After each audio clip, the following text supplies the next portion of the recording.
Hi, everybody. My name is Jeff Pinkman. Welcome back to the Pinkman Academy. Today, I'd like to talk a little bit about pre-at-bat swing thoughts. And this is something that I've been discussing with a lot of players over the last couple weeks, since it is now fall ball season. And it's something that plagues a lot of youth hitters. It plagues a lot of high school hitters. And it's something that I feel like needs to be addressed and needs to be talked about, and it's just not talked about enough.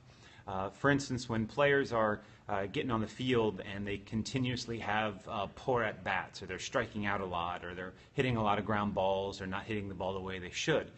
Hitters, they get into practice and they get into the batting cage and they end up hitting the ball, fiercely with attitude and success, and they can't always end up putting the ball in play by when it comes to game time. And a lot of the times when that happens, it's because players have the wrong thought processes, and they're not really as sure and about their success and about what they want to do when they step up plate. So this is something that that can benefit young players, that can benefit older adult baseball players. And I feel like it's an attitude adjustment that if we start to enhance baseball players all over the spectrum of age groups and stuff, you will find that they will have more success in the long scheme of things. So I want to thank those who are joining us today. You can check out our other blogs and videos on either our YouTube channel at youtube.com/PinkmanBaseball. You can check out PinkmanBaseball.com. We are on Facebook. We are on Twitter at PinkmanBaseball. And we have been in Northern Virginia teaching now for over 20 years. It's me, my dad, John Pinkman, my brother, Pat Pinkman. I want to congratulate my brother, Pat. He's now the assistant coach/pitching coach at Fordham University. And the family couldn't be more proud of the work that he's doing. Last year he was at Marymount, now he's at Fordham, and he's just kind of continues to climb up the ladder. So getting to our swing thoughts, and whether this is in a practice setting or on an on-deck circle setting, this is something that helps players really kind of gain that mental edge, that mental approach. While we know that players are always practicing, hitting off of tees, taking BP, when is the time when players actually are sitting down and thinking about their swing thoughts and the process of getting a base hit and what pitches they want to hit? Coaches are always talking about how to hit in the cage and what they need to do when they step in the box, and while they're in their 10-pitch at bat or their 20-pitch at bat in batting practice. So I want to start off first with saying how unsuccessful hitting is universally. This is something that it's one of the harder things to do in sport, whether you're hitting a baseball or you're hitting a softball. Hitting, when you take a look at Bryce Harper, currently is hitting 350. And you realize that he's failing 65% of the time. Derek Jeter retired with a 300 batting average, and he failed. Basically, means that he failed 70% of the time. And younger players never really put this into perspective. They never realize that out of 10 at-bats, they're going to fail. The good hitters are going to fail 7 out of 10 times. And the success of just having 3 hits in over a course of 10 at-bats means the world. It's just like hitting a golf ball. You could hit 10 balls into the woods, or 10 balls, or skull 10 balls off the tee box, but you hit that one clean, pure shot off the tee box or in the middle of the fairway onto the green, and you're ready to sit back and hit the ball and swing it 100 more times. And so hitting a baseball, failing 7 out of 10 times, I think when you're talking to 12 and under players, they never really do the math. And when they take a spelling test, they do a math test. And if they were to get 7 or 6 or 7 out of 10 wrong on a math test or a spelling test, parents obviously probably aren't going to be putting them into athletic events. They're going to be at home. They're going to be studying. They're going to be trying to figure out how to improve their grades. And so hitting, 3 out of 10, while it doesn't sound like a whole lot, you put that into perspective. You go 1 for 3, 1 for 3, 1 for 4, and you're walking away off of those games saying, you know what, I swung the bat pretty well today, but it's really not a super successful and exciting, sport to play until you play it, until you get that one hit and you feel the energy and you feel the electricity running through your body after you get that base hit and you're running down the first baseline.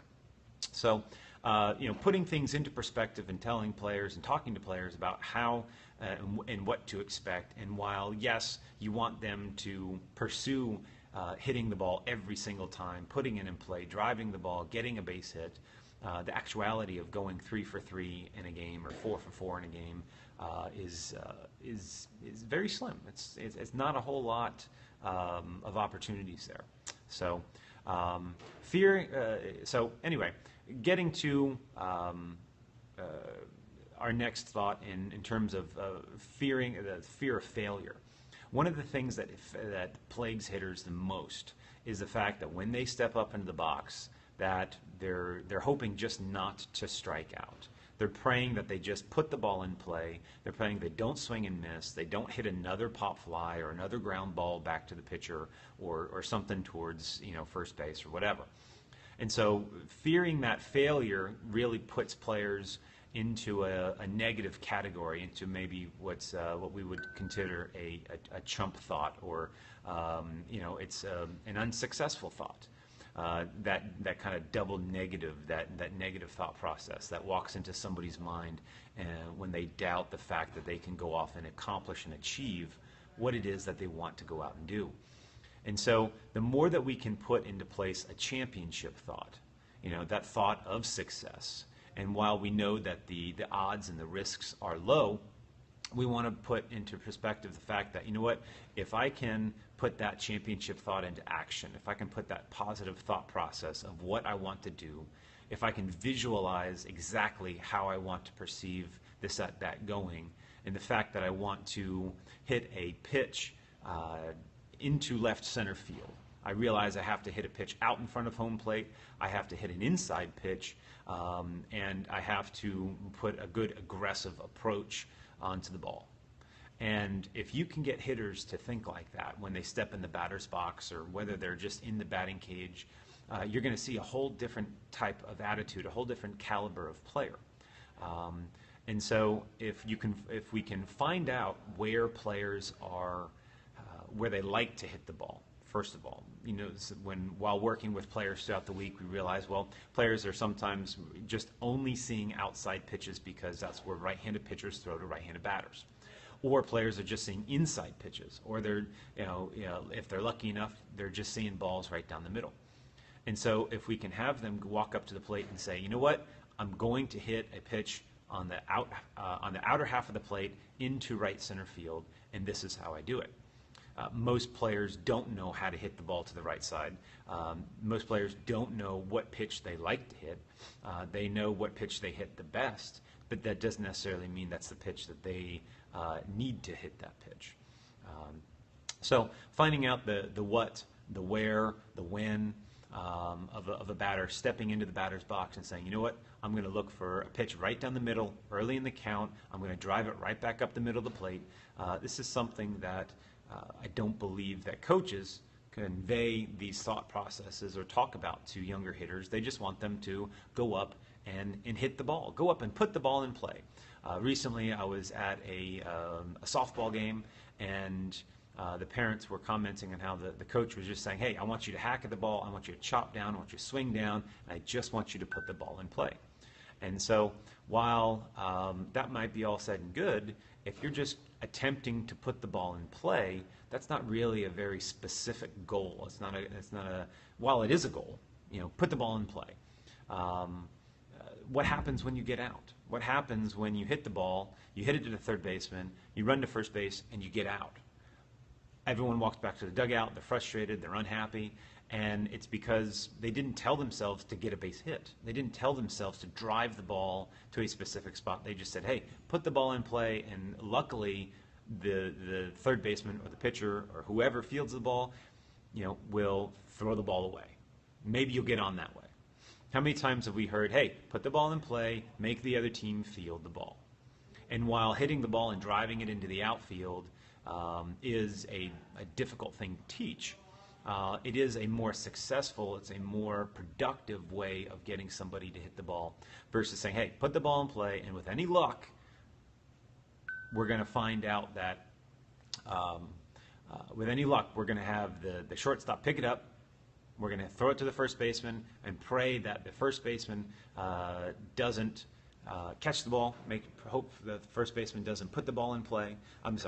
Touch first base or catch the ball, and maybe they have an overthrow, and perhaps we end up getting to turn a single into a triple.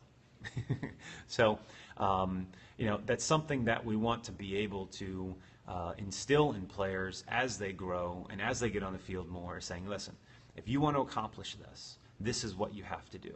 You have to have a positive thought process. You have to be selective. You have to choose the right pitch to hit. You have to know what pitch you want to hit as you step up in the box.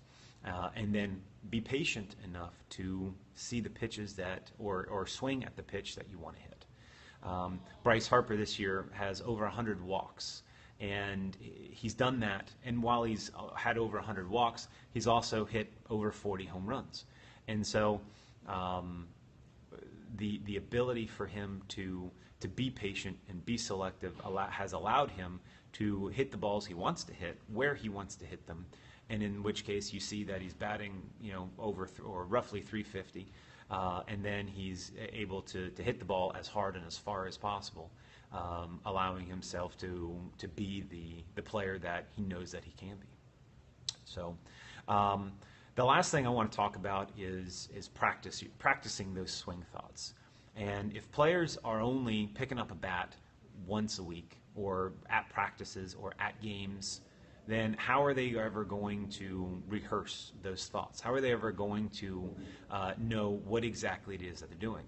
And if players can swing the bat 100 times a day, it'll take maybe 15, maybe 20 minutes, and you get up on the tee, and you sit there and you say, you know what, I'm going to hit this ball, maybe put it out in front of on the left side of home plate out in front for the inside pitch, put it on the back right side of home plate for the outside pitch, and say, you know what, I'm going to practice hitting 25 balls off the tee to the pull side, and this is how I do it. And then they put the ball in the middle of the plate, right out in front, and they say, I'm going to hit the ball 25 times right up the middle, and this is how I do it. And then, again, on the outer part of the plate. And the more that players can practice those thoughts and know that this is the inside pitch, this is the outside pitch, this is the pitch up the middle, and how to hit it and how to approach it, then you're going to see a confidence when they step in the box, knowing that on those inside pitches, they either can or cannot get to it. On those outside pitches, they either can or cannot get to it. And so, allowing players to practice, allowing players to have those moments in time in which they say, this is what I want to do and this is how I go do it, is important and cannot just be taught in the games and can be assumed that players know what to do in the games. Sometimes it's up to the coach to decide this is how you're going to do it. If you're a third base coach, if you're a first base coach, you call timeout, you pull that player over and say, listen, I want you to hit the ball here because this is how I know that you can hit the ball. And if we can instill those thoughts in the players, the next time they come up, you say, you know what, this is what I want to do. This is how I'm going to go do it. So, those are the key points. Those are the key aspects of what I want to talk about in terms of pre-at-bat thoughts, thinking and putting that plan into action before you actually stepping in the box. We want to create more of a championship thought, not necessarily create a fear of failure. Failing can be good. It pushes us, it drives us, but at the same time, we don't want to be thinking about it. We can expect it. We know that it's likely to happen, but we don't want to be thinking about it because that's going to create a sense of more failure. It's going to become players aren't going to be able to achieve their goals because they're thinking too much of what's likely to happen, even though it hasn't happened yet. So, be selective. choose the pitches you want to hit, know where to hit them, know how to hit them, and practice. Allow yourself to develop your skills and put yourself in the situation so that you know what thoughts you want to have and the swings that you make so that you can go out and make them. Thank you for joining us today. Again, my name is Jeff Pinkman. You can check out our blog and our other videos at pinkmanbaseball.com. You can check out our YouTube channel at youtube.com/pinkmanbaseball. We're on Facebook. We're on Twitter at pinkmanbaseball. And thank you for joining us, and hope that this was a useful piece of information for everybody. Next week we might do something a little more on pitching, but every week we're going to try to go a little bit back and forth, a little bit of pitching, a little bit of hitting, to see how we can continue the conversation about how to help yourself or your players, your sons or daughters, your teammates improve. Thanks a lot. We'll see you soon. Take care.